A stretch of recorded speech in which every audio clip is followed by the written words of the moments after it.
Hello friends, नमस्कार। Welcome to one day exam target. चलिए देखते हैं आज का अपना बहुत ही इंपॉर्टेंट टॉपिक। फ्रेंड्स, आज हम देखेंगे संस्कृत की प्रमुख रचना और उनके रचनाकार। हर एग्जाम्स के लिए ये बहुत इंपॉर्टेंट हो जाता है क्योंकि ये रचना और रचनाकार पूछा जाता है। इसे हमने डिफरेंट एग्जाम जैसे UP TET, C TET, H TET और DSSSB, रीट, यूपी बीएड जो एंट्रेंस एग्ज़ाम होता है उससे, इन सब से हमने कलेक्ट किया है। इसमें पूरे 70 हैं जिसमें से 40 विभिन्न एग्जाम में पूछे गए हैं जो इजी लेवल के एग्जाम होते हैं, और बाकी के 30 संस्कृत सब्जेक्ट से जिसमें TGT, PGT, नेट, JRF इन सब में क्वेश्चन पूछे गए हैं।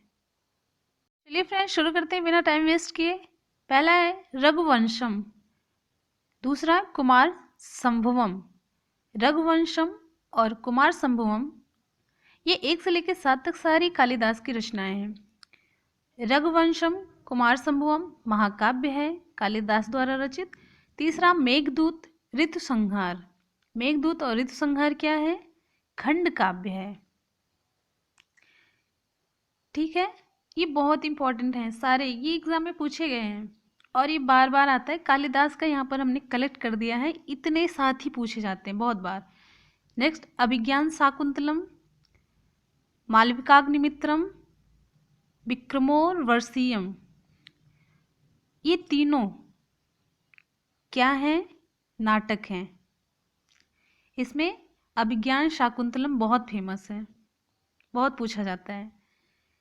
तो ये 1 से लेकर 7 तक कालिदास द्वारा रचित है। आगे देखते हैं। नेक्स्ट है कादम्बरी हर्षचरितम। तीसरे नंबर पे आप मेघदूतम भी कह सकते हैं। कादम्बरी और हर्षचरितम की रचना किसने की? बाणभट्ट ने। कादम्बरी दुनिया का पहला उपन्यास माना जाता है। ये कादम्बरी को बाणभट्ट पूरा नहीं कर पाए थे, उसके बाद इनके बेटे भूषण भट्ट ने इसे पूरा किया था। तो ये दोनों भी एग्जाम में खूब पूछे जाते हैं। नेक्स्ट है बहुत इंपॉर्टेंट नीति शतक, श्रृंगार शतक, वैराग्य शतक। एक सब किसकी रचना है? भर्तृहरि की है। नेक्स्ट है महावीर चरितम, उत्तर रामचरितम, मालती माधव। सब किसकी रचना है? भवभूति की, बहुत इंपॉर्टेंट है। नेक्स्ट देखते चलते किरातार्जुनीयम भारव की। शिशुपाल वध या शिशुपाल वधम माघ की, महाकवि माघ की है। रामायण महर्षि वाल्मीकि। वृक्ष कटिकम शूद्रक की है, बहुत इंपॉर्टेंट है, बहुत बार पूछा जाता है। मुद्रा राक्षस विशाख दत्त। स्वप्नव वासव दत्ता भास की है। कामसूत्र वात्स्यायन की है। कादम्बरी बाणभट्ट। अर्थशास्त्र चाणक्य ने लिखा, चाणक्य को कौटिल्य भी कहते हैं और विष्णुगुप्त के नाम से भी जानते हैं, तो इसलिए आप कंफ्यूज ना करिएगा। कहीं भी आप कौटिल्य लिखा है या विष्णुगुप्त लिखा है, आप उसे सही मान सकते हैं। कौटिल्य, अर्थशास्त्र कौटिल्य ऐसे लिखा होता है। चाणक्य भी है, विष्णुगुप्त। नेक्स्ट है नाट्यशास्त्र भरत मुनि की। बुद्ध चरितम अश्वघोष की, बहुत इंपॉर्टेंट है, सारे बहुत इंपॉर्टेंट हैं। आपको समझ में भी आ रहा होगा कितने इंपॉर्टेंट है, पूछे जाते हैं। गीत गोविंद रतिमंजरी जयदेव ने लिखी है। सभी बहुत इंपॉर्टेंट हैं, आप इन्हें ज़रूर तैयार कीजिएगा। ये जितने भी हैं, अगर जैसे रूप नहीं याद हो रहा है, संधि नहीं याद हो रहा, समास नहीं याद हो रहा है, तो कुछ ऐसी चीज़ें हैं आप याद इन्हें कर लीजिएगा, तो इससे नंबर स्कोर हो जाएगा। ज़रूरी नहीं जो नहीं आ रहा आप बार बार उसी को पढ़ें, ठीक है। नंबर स्कोर करने के बहुत तरीके होते हैं। अष्टाध्यायी पाणिनि संस्कृत भाषा व्याकरण की प्रथम पुस्तक है। रास्तरंगड़ी कल्हड़ संस्कृत साहित्य में ऐतिहासिक घटनाओं को क्रमबद्ध लिखने का सर्वप्रथम प्रयास कल्हड़ ने किया था, जिसका संबंध कश्मीर के इतिहास से है। 10 कुमार चरितम दंडी। महाभाष्य पतंजलि। सिद्धांत कौमुदी भट्टोज दीक्षित। सिद्धांत कौमुदी संस्कृत व्याकरण का ग्रंथ है। इसका पूरा नाम व्याकरण सिद्धांत कौमुदी है। अगर व्याकरण सिद्धांत कौमुदी करके भी आता है तो आप भट्टोज दीक्षित लिख सकते हैं। नेक्स्ट है लघु सिद्धांत कौमुदी। किसने लिखी लघु सिद्धांत कौमुदी? वरदराज ने। वरदराज के बारे में थोड़ा सा जान लेते हैं। वरदराज संस्कृत व्याकरण के महान पंडित थे। क्या थे? मतलब महापंडित भट्टोज दीक्षित के शिष्य थे। सिद्धांत कौमुदी पर आधारित उन्होंने 3 ग्रंथ लिखे। मतलब अपने गुरु का जो ग्रंथ था, व्याकरण ग्रंथ सिद्धांत कौमुदी, उसी पर आधारित उन्होंने 3 ग्रंथ लिखे। मध्य सिद्धांत कौमुदी, सार सिद्धांत कौमुदी और लघु सिद्धांत कौमुदी। ठीक है, ये रहा जिसमें सिद्धांत कौमुदी की व्याख्या की गई है। नेक्स्ट है प्रसाद, किसकी रचना है? विट्ठल की। ठीक है, आगे चलते हैं।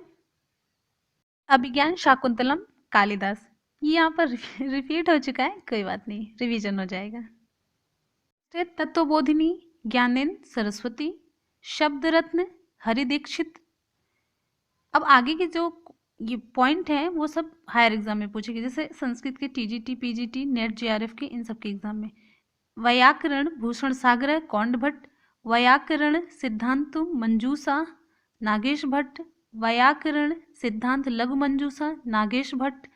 इसको अलग अलग भी लिख सकते हैं, वैयाकरण सिद्धांत लघु मंजूषा अलग अलग करके। यहाँ पर आप ट्रिक देख सकते हैं, मंजूषा जहाँ लगा है वो सब नागेश भट्ट के हैं। वैयाकरण सिद्धांत परम लघु मंजूषा नागेश भट्ट, इसको इस तरीके से भी लिख सकते हैं, चाहे एक में चाहे अलग अलग करके। ठीक है, सभी नागेश भट्ट। परिभाषेंदु शेखर नागेश भट्ट, लघु शब्देंदु शेखर नागेश भट्ट। नेक्स्ट है बृहद शब्देंदु शेखर नागेश भट्ट, और शब्देंदु शेखर वो भी नागेश भट्ट का। इसमें भी आप देख सकते हैं जहाँ शेखर लगा है। नेक्स्ट है महाभाष्य प्रत्याख्यान संग्रह नागेश भट्ट का। उद्योत और स्फोटवाद दोनों नागेश भट्ट की रचनाएं हैं। परिमल अमरचंद, यहाँ पर एक चीज़ बता देते हैं, परिमल जो एक कविता संग्रह है सूर्यकांत त्रिपाठी निराला का, हिंदी साहित्य का कविता संग्रह है, लेकिन यहाँ पर संस्कृत में अमरचंद के द्वारा रचित रचना। नेक्स्ट त्रिपादी भर्तहर की रचना है। वार्तिक कात्यायन, भट्टिकाव्य भट्ट की, वाक्यपदी भर्तहर की, सूक्ति रत्नाकर शेष नारायण की रचना है। शब्दानुशासन हेमचंद्राचार्य की है।